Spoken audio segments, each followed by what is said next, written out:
into the comedic mind of Amanda Mulder with me, Amanda Mulder. I hope all of you have been doing well, and it's been busy for me. Back to work, back to school, but it's been going really well, and there's some perks to being back into a routine and, you know, making a difference in the lives of the students that need it. So anyway, comedy is still going strong for me. I know I wasn't able to post a video in August. I was really busy in August at an event called the Pensick War.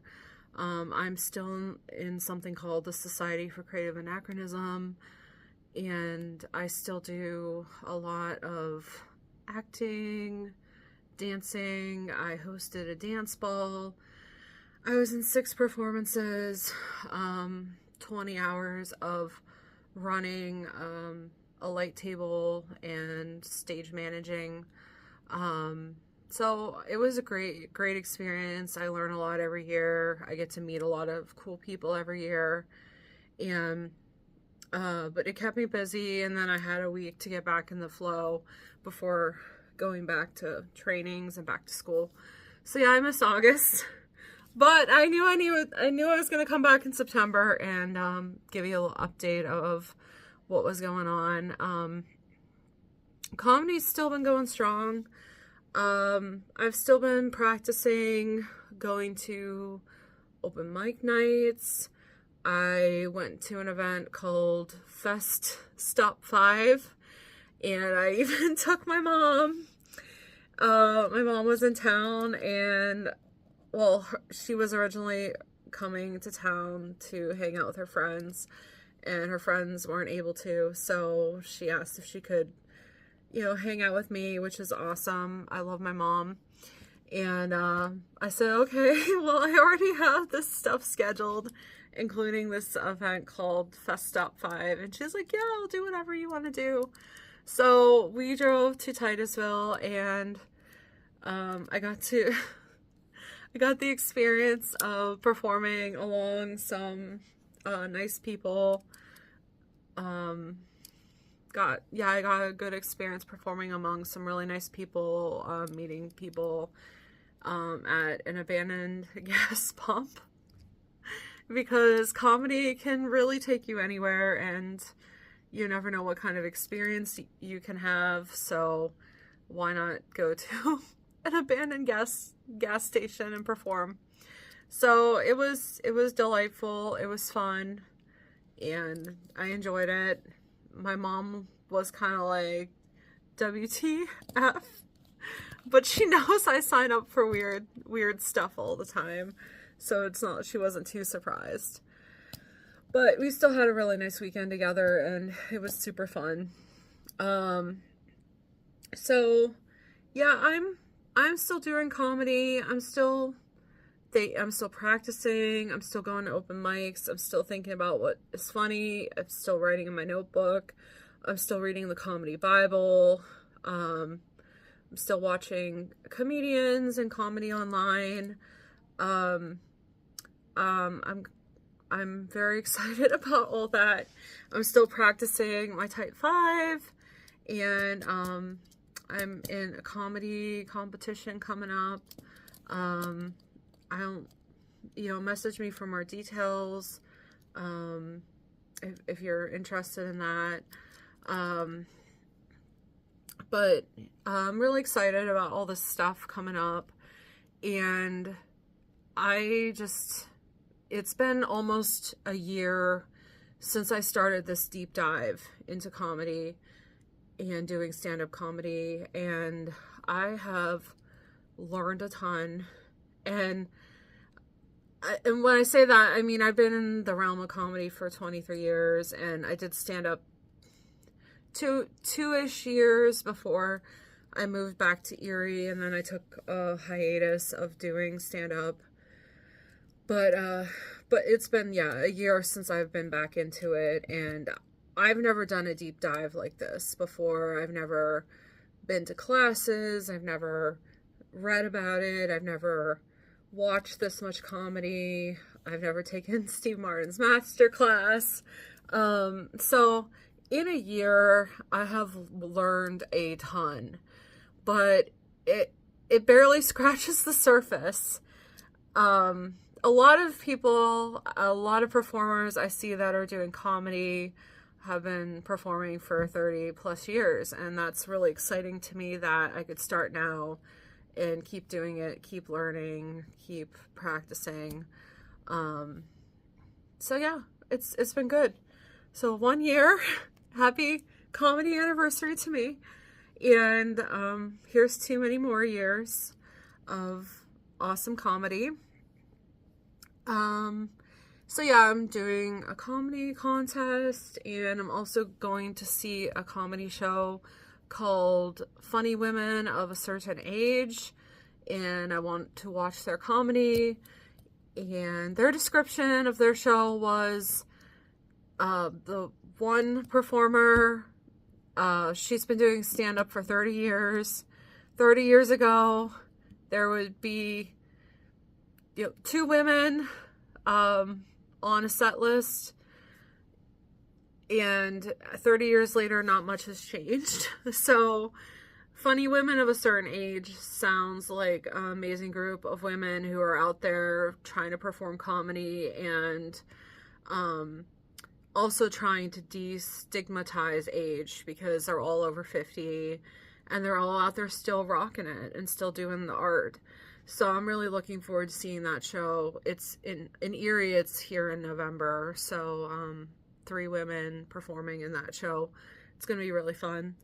And yeah, so lots of really fun stuff coming up. I'm preparing, practicing, trying to get in the zone for the comedy competition, and yeah, still doing a lot of stuff. So, and then also doing the back to school year stuff, which kicks my butt for about a week, and then I start to get in the zone. But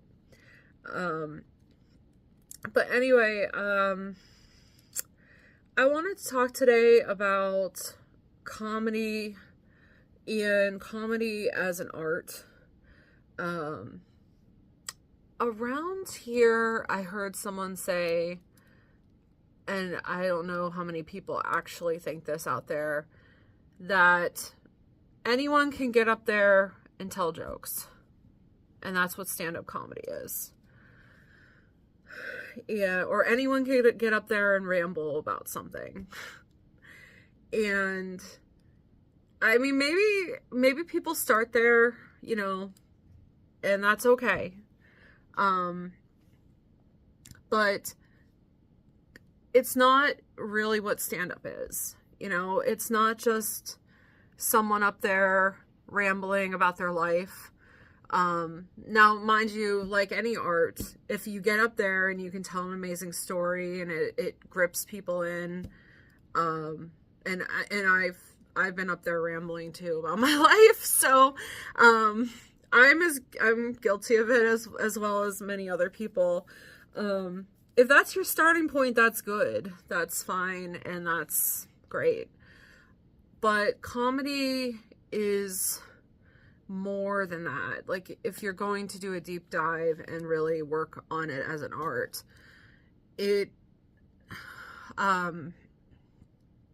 I learned, in the class that I took in May about setups, punchlines, tagging. So as I try to write now, I try to use that in my comedy, and that is going well. So, setting it up, it's maybe saying a couple sentences about something, and then doing your punchline, and then tagging, referencing the things related to the punchline. And so that's different than just randomly going up there and rambling about something. Which, like I said, no shade on that. Everyone starts somewhere, but I'm trying to, for my own comedy, to be less like rambly and really think about where's the joke, where's the punchline, where are the tags. Now that I've taken that class, and I think comedy should be meaningful and about you and your passion, your experience, your audience.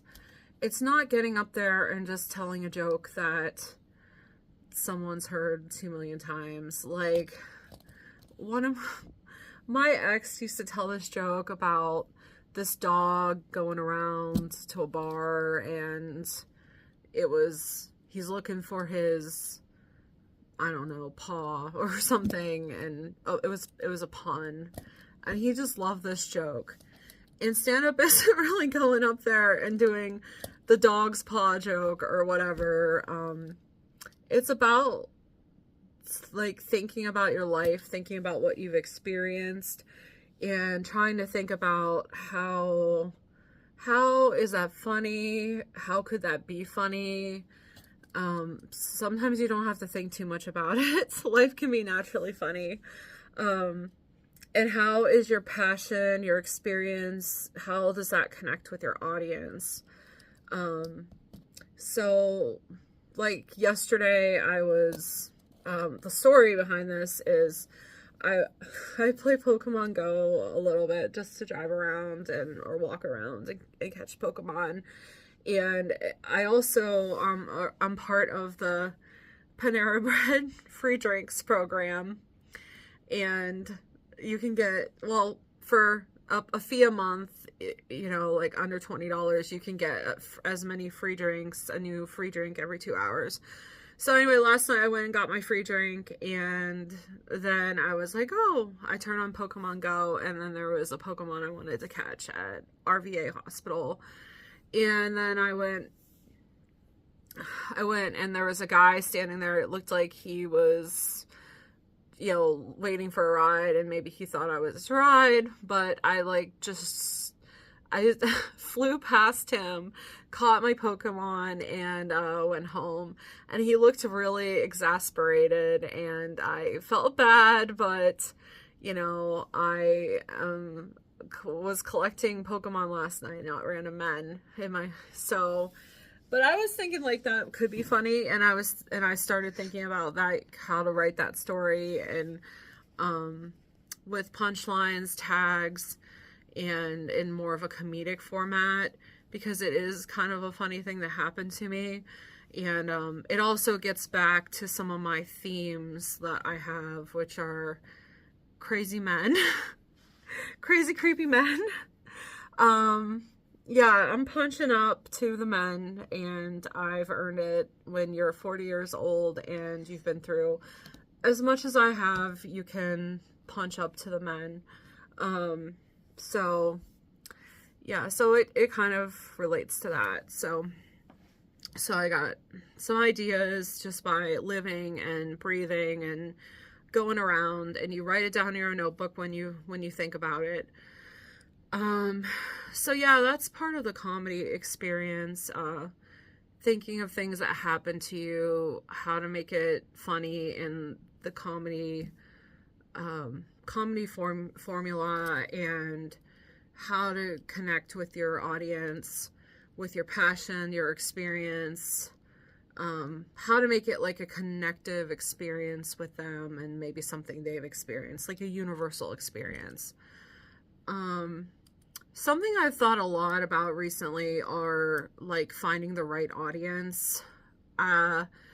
There's some comedians that pretty much have any audience.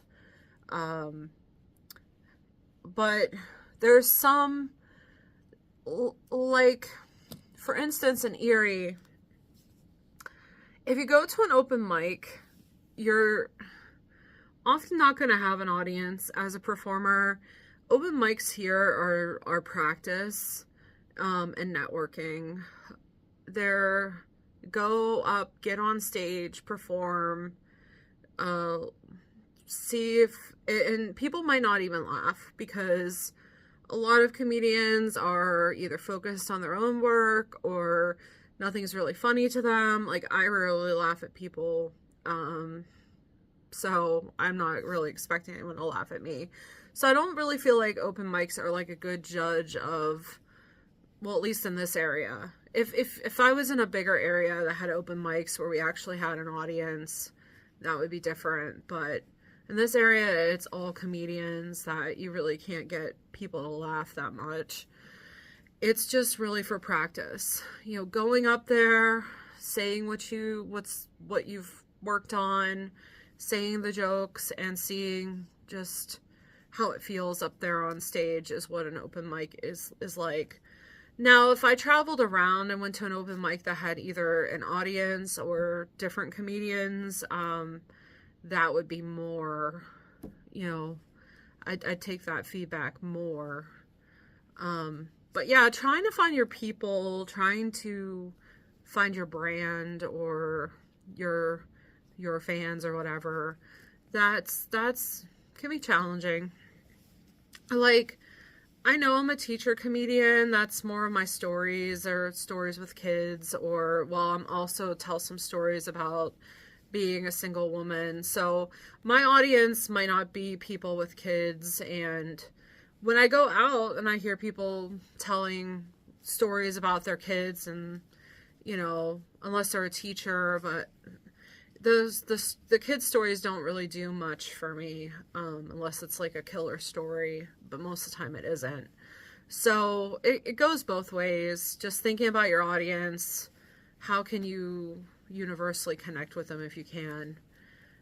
Trying to find your people is really important. Like, for instance, in Erie, like I said, people are nice, but open mics are just for practice. People aren't going to laugh at you. People aren't really going to even really pay attention to you. But if, like, for instance, when I went to the Hill People Comedy Festival, people were like laughing, and people were so nice there. They were so positive, and like that was my audience. Those were my people. So I feel like I need to kind of get out there. My humor is a little more intelligent. It's not just a bunch of phallic humor. Not saying that I can't laugh at that stuff just like everyone else. But yeah, my stuff is more intellectual, so it might go over the heads of more people in my area. So who are just, the vibe around here is, let's talk about whatever sexual thing you want to talk about. So that's okay, you know. Everyone has their style, everyone has what they want to, what message they want to get out there. It's just, it's not, very few things are going to universally engage your audience. So I say that, you know, with the vibe of, if you go up there and you have a rough night and people aren't laughing at you, yeah, it might be good to look at your stuff, but it also might be your audience. It might be that you have a bunch of comedians in the audience that aren't even paying attention to you, or you're in a local area and everyone's waiting for their friend to come up and they're not really listening to you. So yeah, I try to assess the whole environment and see, you know, the variables, and I can't control those variables, but I am trying not to judge my worth as a comedian by the environments. And here in Erie, it's the very limited environments that we have to practice in. And it's just practice, really. So, but yeah, that's mainly what I have to say today. I do plan to come back regularly, hopefully, and probably come back at the end of October, after I do that stuff and reflect on it. But yeah, I hope everyone's having a great day, and I'll see you again soon. Bye.